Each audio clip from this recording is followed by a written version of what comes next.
and let's play a game. 3 সুন্দরীর ত্রিকোণমিতি।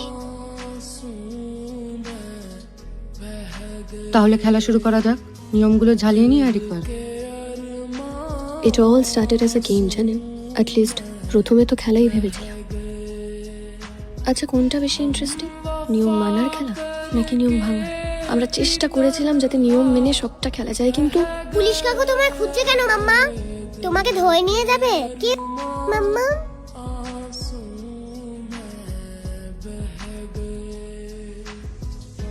রোববারগুলো ছিল আমাদের মুক্তির দিন। সারা সপ্তাহ সংসার সামলানোর পর পাউট করে সেলফি তোলাটাও তো এক ধরনের মুক্তি। প্রত্যেক মাসে এই দিন আমরা 4 জন বন্ধু মিট করি, সারা মাসের গসিপ এক্সচেঞ্জ করি। কে কার সাথে অ্যাফেয়ারে জড়ালো, কার বর কাকে চিট করছে, কার বিয়েটা ভাঙলো বলে। আমি না কখনো ভাবতে পারিনি আমাদের মধ্যে কারোর বিয়ে ভাঙতে পারে। আমি আজকে ওদের সাথে দেখা হলে কি বলবো, আজকের পিএনপিসিটা আমায় নিয়ে। তীর্থ লাভ সামবডি এলস। আমি ভাবতেই পাচ্ছি না। কিন্তু আমরা তো কালও গেলাম তোর বাড়িতে, তীর্থদাকে দেখে তো কিছু বোঝা গেল না। তুই তীর্থদাকে বলেছিস দ্যাট ইউ আর প্রেগনেন্ট? হ্যাঁ বলেছি। তার মানে আমাকে না জানিয়ে তুমি পিল খাওয়াটা বন্ধ করেছিলে। এটা এক রকমের ঠকানো, বোঝো আশা করি। মা ওটা ঠকানো? এই তীর্থ, প্রত্যেক মেয়ে চায় তার তার বরকে একদিন মা হওয়ার খবর দিয়ে চমকে দেবে, তাই না? কি কি করে is not my look out. তুমি আমায় না জানিয়ে মা হওয়ার চেষ্টা করেছো, সেটা ঠকানো। খবরদার তুমি ঠকানোর কথা বলবে না। তুমি ঠকিয়েছো আমায়। তুমি অন্য মেয়ের সাথে প্রেম করেছো, তারপর আমার কাছ থেকে ডিভোর্স চাইছো। তুমি ঠকানোর কথা বলবে না। আমি তোমাকে ডিভোর্স দেবো না। আমি তোমাকে ডিভোর্স দেবো না। দিতে তুমি বাধ্য। সোজা আঙুলে না দিলে আঙুল কি করে পাকাতে হয় আমি ভালো করে জানি। আর হ্যাঁ, বাচ্চা দেখিয়ে ব্ল্যাকমেল করার ফিউটাইল চেষ্টাটা করো। তুই কখন প্রথম জানতে পারলি যে ও ডিভোর্স চায়? কি গো, তুমি তো বললে না আজ আমায় কেমন দেখাচ্ছিল? যেমন দেখতে লাগে তেমন। তীর্থ, দিনকে দিন তুমি কিরকম একটা খিটখিটি হয়ে যাচ্ছ। আমাকে কোনো গিফটও দাওনি তুমি। তোমার জন্য একটা দারুণ খবর আছে, কিন্তু তার আগে তোমার গিফটটা দাও। দেবো, but I don't think you will like it. কি ডিভোর্সটাই গিফট? সারাদিন শপিং করে বেড়ালে এই হয়। বর কি করে বেড়াচ্ছে তার কোনো খেয়াল রেখেছে কোনোদিনও? শোনো না, আজ আমার ফিরতে একটু দেরি হবে। চন্দ্রিমাকে একটু সামলে তারপর ফিরতে পারবো। এই ভেতরে আয় please, she is crying cats and dogs. হ্যাঁ তুই যা, আমি আসছি, রাখছি। যাই গিয়ে হাজিরাটা দে। বরকে পোষ মানাতে না পারলে অমন ফুরুত করেই পালায়। এন্ড দিস পোষ মানানো ইজ না।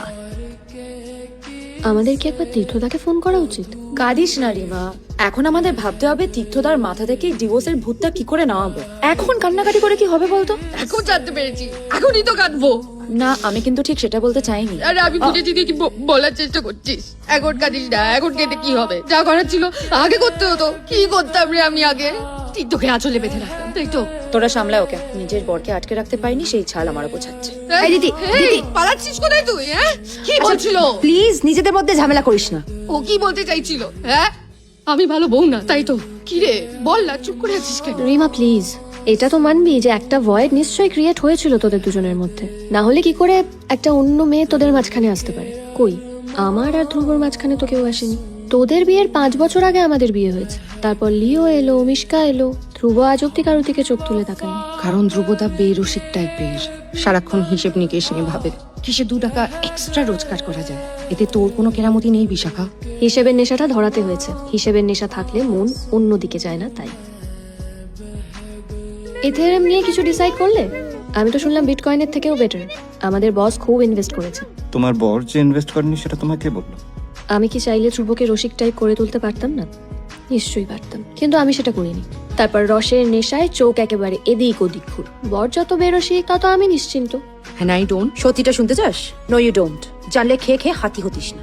গাদা গোষ্ঠীর ড্রেস কিনে বরের পয়সা ধ্বংস করতিস না। জিমে যেতিস, যোগা করতিস, ঠিক যেমন আমরা করি। বিয়ের সময় কি ছিলিস রিমা, আর এখন কি হয়ে গেছিস বলতো? ডিফারেন্সটা বুঝতে পারছিস? তার মানে তোরা বলার চেষ্টা করছিস ধর্মায় ছেড়েছে কারণ আমি মোটা, নিজেকে তোদের মতন ফিট রাখি না। উফ না রে বাবা, শুধু সেটাই বলছি না। তোরা যেটা বলছিস আমি বুঝেছি, এবার আমি যেটা বলছি সেটা শোন। তোদের ভেতরে ভেতরে না একটা দিমাগ আছে যে তোরা তোদের বড়দের আঁচলে বেঁধে রেখেছিস। সেই দিমাগটা একদিন ভাঙবে। এক্সট্রা ম্যারিটালের সাথে বিউটি পার্লার যাওয়া বা জিমে যাওয়ার কোনো সম্পর্ক নেই।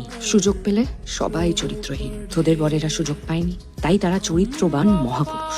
আর তারা সুযোগ পায়নি কারণ তোরা তাদের গলাগুলো আষ্টে পৃষ্ঠে পেঁচিয়ে রেখেছিস। আমি তীর্থকে ফ্রিডম দিয়েছি, ওই ফ্রিডমের সুযোগ নিয়েই হয়তো অফায়ারে চলে গেছিল। তোদের বরেরা এই ফ্রিডমটা পেলে কবে তোদের কপাল পুড়তো। Enough is enough. তোর কপাল পুড়েছে বলে তুই আমাদের বড়দের নামে যা খুশি তাই বলবি? কতটা চিনিস তুই সুমিতকে? হ্যাঁ, ট্রেডিশন মেনে চলা বনেদি বাড়ির ছেলেও, মিডল ক্লাস ঘরোয়া, বাড়ি ফিরে এসে ছেলেকে পড়াতে বসায়। ও বলে বিয়েটা বাঁচিয়ে রাখা একটা শিল্প, টোটাল এফোর্ট দিয়ে সংসারকে আগলে রাখতে হয়। ও যতই সুযোগ পাক না কেন সুমিতকে টলানো যাবে না। Same with Anirban. ও আমার কথা শুনে আমার আঁচলে বাধা থাকতে ভালোবাসে, যতই ঝগড়া হোক। আমরা দুজনেই জানি বিছানায় সবটা মিটে যাবে। বিছানা ইজ ভেরি ইম্পর্টেন্ট রিমা। ওর আমার নেশা কোনোদিনও কাটবে না। Sure? Then let's play a game. 3 সুন্দরীর ত্রিকোণমিতি। রাজি? That's how it started. একটা খেলা, অ্যাটলিস্ট তখন তো খেলাই ভেবেছিলাম। কে মাম্মা? চন্দ্রিমা আন্টি।